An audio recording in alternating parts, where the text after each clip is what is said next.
कौन सही कह रहा है, अलीमा खान साहिबा या सलमान अकरम राजा? बहुत शुक्रिया मंसूर साहब, आपने मौका दिया। देखिए, गुजारिश यह है कि क्योंकि पाकिस्तान के अंदर कानून इंसाफ नहीं है, और तहरीक इंसाफ का नाम इसलिए तहरीक इंसाफ रखा कि हम इंसाफ के लिए ये तहरीक चलाएंगे, जदोजहद करेंगे। और जदोजहद के अंदर आज इमरान खान साहब और उनकी अहलिया और तमाम लोग पाबंद सलासिल हैं। इमरान खान साहब की आंख को नुकसान पहुंचाया गया, उनका प्रॉपर ट्रीटमेंट नहीं किया गया, अभी भी नहीं किया जा रहा। तो उस पादाश के अंदर जो है, जो इमरान खान साहब की बहनें हैं, जाहिर बात है वो एक बहनें होने के नाते बात करती हैं कि उनका इलाज नहीं हो रहा, उनकी रिहाई नहीं हो रही, और वो अपनी बहन होने के नाते बात करती हैं। और दूसरी तरफ सेक्रेटरी जनरल तहरीक इंसाफ सलमान अकरम राजा, जो कि पार्टी का मौक़िफ़ जो है उस नुक्ते के ऊपर पेश करते हैं, और वही आज उन्होंने पेश किया। जो उस दिन गुफ्तगू हुई, पॉलिटिकल कमेटी का इजलास हुआ, जो खान साहब से मुलाकात हुई सलमान सफदर की, उस सारे तनाज़र के अंदर जो खान साहब का मैसेज है, आज फिर उन्होंने रिपीट किया कि उन्होंने कहा कि बिल्कुल आप मुल्की मफाद की खातर, क्योंकि अमन बैठक होने जा रही है, और जलसा मुलतवी कीजिए, और अगला जलसा जो है वो खैबर पख्तूनख्वा के अंदर कीजिए। तो दोनों तरफ मौका बड़ा क्लियर है, एक तरफ बैन होने के नाते और दूसरी तरफ पॉलिटिकल एक जमात के जो सेक्रेटरी जनरल होने के नाते वो पार्टी का मौका उन्होंने दिया कि उस वक्त ये सूरत हाल थी जिसकी वजह से हमने इस जलसे को खैबर पख्तूनख्वा के अंदर किया। अब इस तनाज़र के अंदर क्योंकि यहाँ इंसाफ नहीं मिल रहा, तो जाहिर बात है 2-2.5 साल से इमरान खान साहब पाबंद सलासिल हैं, तो बंदा डेस्परेट होता है, परेशान होता है, लगता है कि लाअमल के अंदर कमी है, लगता है कि लोग ठीक तरीके से प्लानिंग नहीं कर रहे, लगता है कि इमरान खान की आंख के लिए हमने सीरियस एफर्ट नहीं की और इसी वजह से हासिल रसूख नहीं हुआ। हालांकि आपने देखा कि धरने भी दिए गए, एहतजाज भी किए गए, हर सतह पर आवाज़ बुलंद की गई, सुप्रीम कोर्ट गए, हाई कोर्ट गए, कानूनी तमाम पहलू इख्तियार किए। मैं आपसे पूछ रहा था, मैं आपसे ये पूछ रहा था कि उनकी बहन ये कह रही है कि अगर आपने 9 तारीख का जलसा मनसूख करना था, कुछ मांग ही लेते।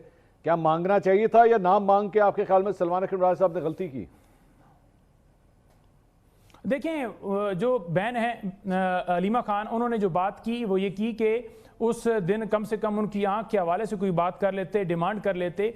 यही बात गुफ्तगू पॉलिटिकल कमेटी के अंदर हुई कि इस मौके के ऊपर जहां मुल्क का मामला है, और अगर आज फिर हम डिमांड रखेंगे, ये कहेंगे कि आप ये कर दीजिए, वो कर दीजिए, तो वो लगेगा कि जैसे हम अपने ज़ाती मफादात की खातर आज भी जो है पाकिस्तान को जो है वो प्रायोरिटी नहीं दे रहे, पाकिस्तान हमारे लिए सेकेंडरी है।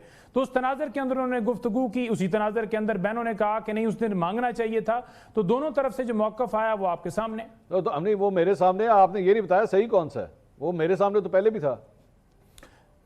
नहीं, देखें, बहनें जो हैं वो अपने भाई के लिए परेशान है, ज़ाहिरी बात है। उनको जो पॉलिटिकल मामलात हैं या पॉलिटिकल कमेटी के अंदर क्या डिस्कशन हुई या क्या गुफ्तगू हुई या किस तनाज़र से उन्होंने तमाम तर बातें की आपस में, और ज़ाहिरी बात है एक पॉलिटिकल कमेटी का मुश्तरका फैसला था जो कि सेक्रेटरी जनरल साहब ने बताया कि हम उसमें डिमांड नहीं रख सकते थे।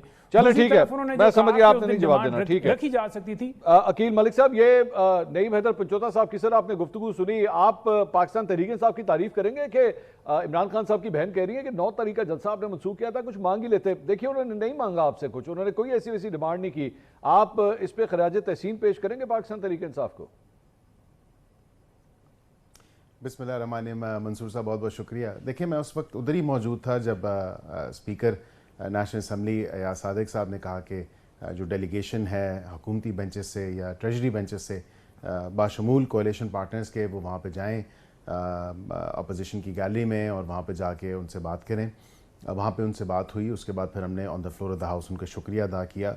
बात यह है कि यहाँ पे पाकिस्तान का इंटरेस्ट जो है, मुल्क का इंटरेस्ट जो है, उसको मुकद्दम रखा गया। उनको वो तमाम तर बात बताएगी, इस चीज़ को हम बिल्कुल अप्रिशिएट करते हैं। अभी तो पंजोता साहब ख़ुद भी ये बात मान चुके कि अगर वो ये कहते कि ये आंख का मामला सामने रखते हैं तो मतलब पहले जो है मुल्क का इंटरेस्ट जो है, पाकिस्तान का जो इंटरेस्ट है, उसको तो मुकद्दम नहीं रखा गया इससे पहले। ये पहली दफ़ा है, तो ये तो वाकई लायक तहसीन है कि अगर पाकिस्तान का इंटरेस्ट अगर ये पहली दफ़ा इन्होंने वाकई उसको पहले नंबर पर रखा और अपने ज़ाती इंटरेस्ट को पीछे रखा, so which is something that's commendable.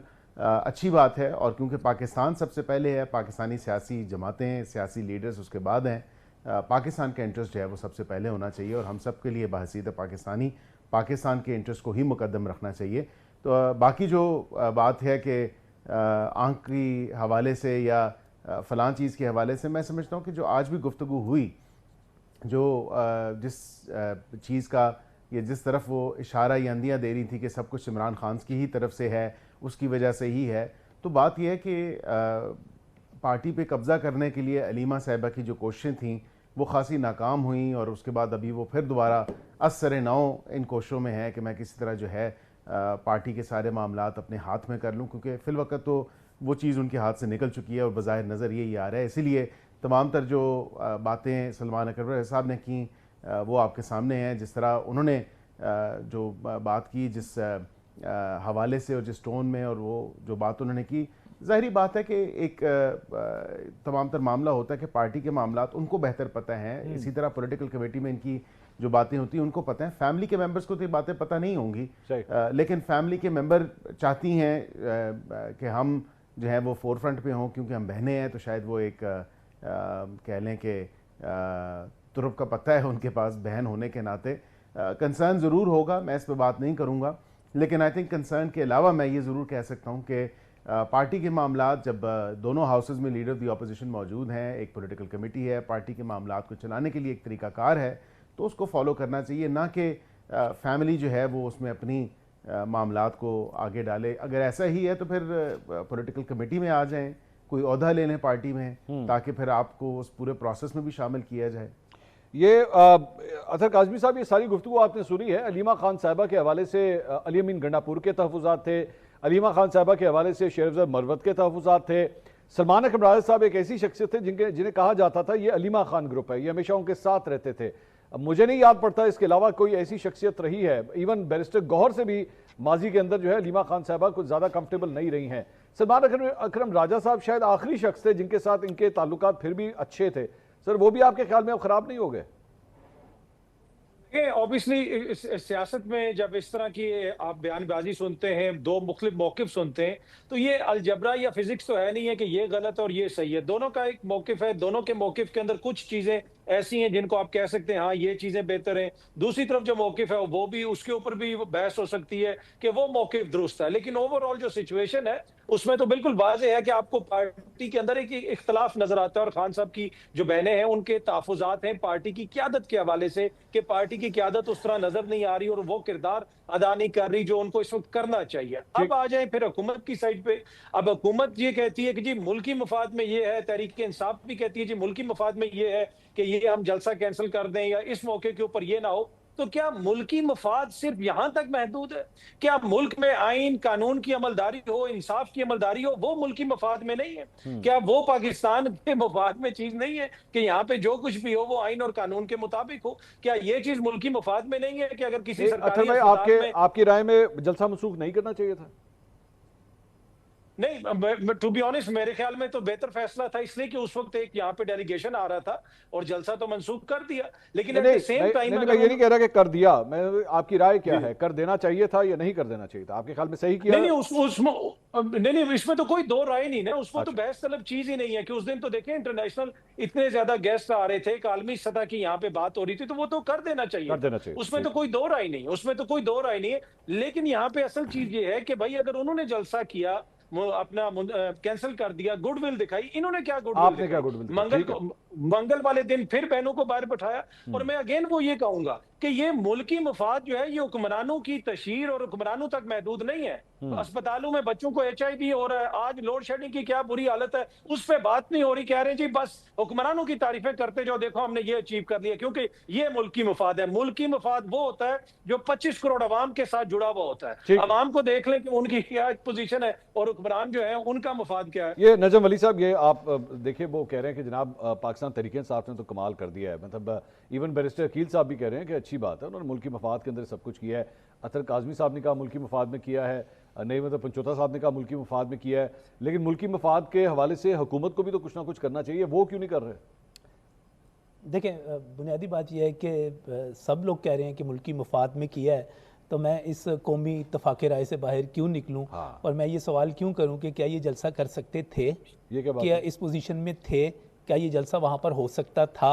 और क्या ये जलसा करने की पोजीशन में हैं जो अलीमा खान, मुराद सईद और इस तरह बाकी तमाम लोग ज़ोर लगाकर अडियाला के बाहर 400 बंदा नहीं जमा कर सकते, ये जलसा करने की पोजीशन में थे? इन्होंने अपनी इज़्ज़त बचा ली, जान बचा ली, ठीक है। लेकिन मैं यहाँ पे एक मंसूर साहब बुरा ना मनाइएगा, पाकिस्तान तहरीक इंसाफ को एक तकरीब करके आपको कोई एजाज़ देना चाहिए, आपके एजाज़ में एक शाम मनानी चाहिए। जी, आपने इस वक्त पाकिस्तान तहरीक इंसाफ एक नॉन इशू है, आपने जिस तरह उसको जिंदा रखा हुआ है और माशाल्लाह जितना आपका प्रोग्राम देखा जाता है या सोशल मीडिया पे जितना चलता है या टीवी पर जितना चलता है, आपने एक नॉन इशू को इशू बना के जिंदा रखा हुआ है। इस वक्त पाकिस्तान तहरीक इंसाफ इशू ही नहीं है। इस वक्त खान साहब की आंख का मसला इशू ही नहीं है, उनका ट्रीटमेंट हो रहा है, उनका इलाज हो रहा है। इस वक्त इश्यूज कुछ हो रहे हैं। एक तो खैर जो पाकिस्तान की एक सफारती, चले मैं उसकी बात नहीं करता, मैं उसकी बात नहीं करता। वो आपने जो बड़ा जबरदस्त किस्म का इंटरव्यू किया उसका मुझे पता चला, अभी मैं उसको उस पर भी बात, उस पर क्या करनी बात उसको मैं सुनूंगा। लेकिन मैं इस वक्त इश्यूज जो है ना कुछ हो रहे हैं। इस वक्त इशू ये है कि अभी अतर ने भी बात की, इस वक्त इशू ये है कि लोड शेडिंग, लोग परेशान हैं, टका के लोड शेडिंग है। अब मैं इस पे एंगल बताऊं आपको, आपने वैसे जो पिन पॉइंट किया, आपने कहा कि इशू ये नहीं है, मेरे लिए पता है क्या रीजन है।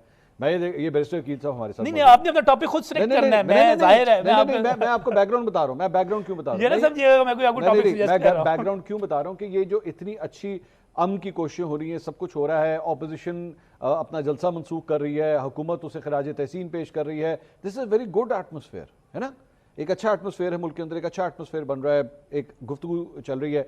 ये जो भी आपने लोड शेडिंग की बात की ना, लोड शेडिंग के साथ साथ महंगाई को तूफान भी आने वाला है, महंगाई का अगले 2-3-4 महीने के अंदर आने वाला है। बताने की जरूरत है कि ये अब होगा क्या, नहीं अब होगा क्या, अब होगा ये कि आप जानते हैं कि सियासत जब होती है तो फिर ऑपोजिशन ऐसे पॉइंट्स के ऊपर कहती है कि लो जनाब आ जाओ, होना है छुरी थले। सर मसला इनका ये है कि इससे बेहतर नहीं है कि जब आप पावर पोजीशन में है, उस पर भी नहीं, आप अगर पावर पोजीशन में है तो बैठ के मामला को रिजॉल्व करना। मैं पता कि मैं क्या समझ रहा हूँ, मैं समझ रहा हूँ कि हमारे मीडिया को ना इस वक्त, मैं कोई डिक्टेट नहीं कर रहा, वैसे ही आपने एक राय पूछी, मैं एक राय जाहिर कर रहा हूँ, हम भाई हैं, दोस्त हैं। मेरा ख्याल है हमें बिजली पे बात करनी चाहिए, लोगों को बताना चाहिए कि इस वक्त जो LNG की शॉर्टेज है, घरों में गैस नहीं आ रही, क्यों नहीं आ रही, और कतर से जो हमारी शिपमेंट्स आनी थी वो कितनी आई हैं, कितनी नहीं आई, लोगों को बताना चाहिए। सर हमें लोगों को बताना चाहिए कि ये जो इस वक्त फर्टिलाइजर की और खासतौर पे यूरिया खाद की जो शॉर्टेज होने वाली है, और इसके नतीजे में हमारा किसान ही नहीं बल्कि हमारी पूरी ज़राअत जिस तरह मुतासर होगी वो किस तरह है। इस वक्त जो डीजल है, अगर गवर्नमेंट एक्सपोर्ट कर रही है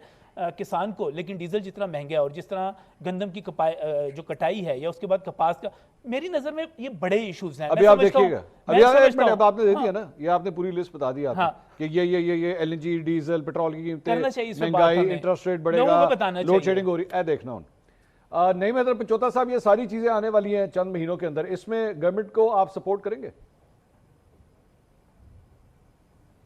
मंसूर भाई, गुजारे ये है कि नजम साहब ने बातें की डीजल की, पेट्रोल की, गंदम की और सारी सूरत हाल की कि पाकिस्तान के अंदर क्या कुछ चल रहा है, और हम यही 2-2.5 साल से बात कर रहे हैं कि आपने जो रजीम चेंज ऑपरेशन किया है, जो आपने लाकानूनियत की है, जो आपने आइन को तोड़ा है, इससे पाकिस्तान की इकॉनमी बेहतर नहीं हो सकती, इससे गरीब आवाम का भला नहीं हो सकता, इससे सिर्फ आपकी जेबें जो हैं वो ताज़ा होंगी। और वही आपने देखा कि उस रजीम चेंज के बाद क्या हुआ, आपने कितने इदारे कायम किए, आपने कहा जी कि इस साल देखेंगे आप सरमायाकारी का रिकॉर्ड कायम होगा, रिकॉर्ड इस तरह से कायम हो गया कि 41 साल की कम तरीन सतह के ऊपर सरमायाकारी आपकी पाकिस्तान के अंदर 0% आपकी सरमायाकारी है। आप कभी किसी मुल्क से कर्जा लेते हैं, कभी आप किसी मुल्क से लेते हैं, कभी आप किसी बैंक की जो है वो देते हैं, गारंटी देते हैं कि हमें चाइना कर्जा दे दे, तो इस तरह से तो नहीं मुल्क चलते। मुल्क चलते हैं कानून से, मुल्क चलते हैं अमन से, मुल्क चलते हैं कि आपके हुक्मरान लीडर जो हैं जिनको आवाम चूज करे वो आपके रिप्रेजेंटेटिव्स हों। हमें हमेशा गद्दारी के सर्टिफिकेट्स बांटे जाते हैं कि ये मुहिब वतन नहीं है, ये गद्दार नहीं है, और आज ये तारीफें कर रहे हैं कि जी बिल्कुल वाकई इन्होंने मुल्क की मफादात को बेहतर समझा। आप बताएं आपने कब मुल्क की मफादात को बेहतर समझा? जिस वक्त OIC कॉन्फ्रेंस बुलाई जा रही थी इमरान खान साहब की तरफ से, उस वक्त आपको चढ़ा हुआ था कि बिल्कुल जी अदम एतमाद आना चाहिए, हम देखते हैं कैसे OIC कॉन्फ्रेंस होती है। जब 48 वज़राए खारजा पाकिस्तान में आए थे, उस वक्त आपको भूल गया था कि आप उस वक्त तारीफ करें कि पाकिस्तान के समाज के ऊपर फतह याब हो रहा है। उस वक्त जब इमरान खान के दौर के अंदर जो है वो पाकिस्तान को सेहरा मिल रहा था हर सतह पर, चाहे बैनुल-अक़वामी सतह पर हो चाहे पाकिस्तान के अंदर हो, तो उस वक्त आप तनकीद करते थे और कहते थे कि इमरान खान की पॉलिसियां गलत हैं। उस वक्त जब अमेरिका का सदर लेटर लिखता था कि पाकिस्तान जो है किरदार अदा करे अफगानिस्तान वाले मसले के अंदर, और पाकिस्तान ने इमरान खान साहब की लीडरशिप के अंदर किरदार अदा किया, तो आपने कहा ये इजराइल का एजेंट है।